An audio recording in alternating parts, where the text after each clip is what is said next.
Yang kedua, mungkin di samping Bang Muslim Pegah Bono, Long nu Pegah, dua buah kejadian di Lok Semawe tentang PPKM, tentang darurat COVID. Dua-dua je yang karap bentrau betul, sang menyagelai kejadian bentrau. Yang pun balik dograha tentang yang boleh urung tentang pembatasan urung malam, urung masyarakat untuk beraktivitas malam. Hina karap bentrau dengan awak gam.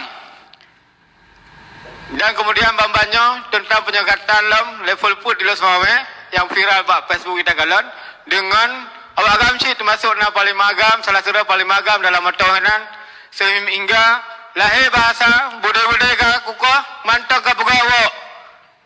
Jadi nyo yang lung bayangkan hai ketua hai pemerintah Aceh nyo masalah raya sang menyagele syok lung ka jadi bentrok. Nyo jadi bentrok takut-takut yang kan jadi tahu ada pun nak belum motor nak kawin lele nak pegar morayanya ham demeli karena nanti akan kejadian berdua dalam tungku. Apa yang mereka berdua yakin long kopi nya kayak lima, anak kopi. Nya kopi karena anak berdua sakai. Kemudian aturan yang berjalan pemerintah ada jid. Menyanyi kurang-kurang nabi makanan. Mau datang pi, nya kan kurang nabi pun. Mau beda larang-larang uraceh minta rezeki. Yang salah, total salah. Hadir negara yang kalau orangnya sibuk ngurus saya anak tak berlay.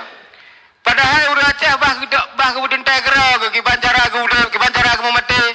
Hana biasa sibuk negara ya pegahnya ya pegaje. Ini memang negara untuk dibantu rakyat. Puyang nak mudah, mesti menggambarkan orangnya bahwa daruratnya seolah-olah satu mati dalam sikla mati Bandung urus Aceh. Man kesan terakhir pun boleh pegat bangunan. Kau nak mungkin anak kena ajak leh. Lebih kau belum fikir ada pindah keadaan buat mana tunda Bandung. Ni bagi aju ke perurung perjuangan ni bagi hai pemerintah Aceh. Ni pegang Pak Jafar, Pak Gubernur. Tapi Gubernur tanya lo rasa letak yang hana sesuai jalan ni. Lagi sang hi mampu kelola Aceh di Tengku. Mal lebih hormat ke Bekilung gubernurnya agak mengundurkan diri juga deh daripada dimundurkan. Sekian, terima kasih. Assalamualaikum warahmatullahi wabarakatuh. Terima kasih Pak.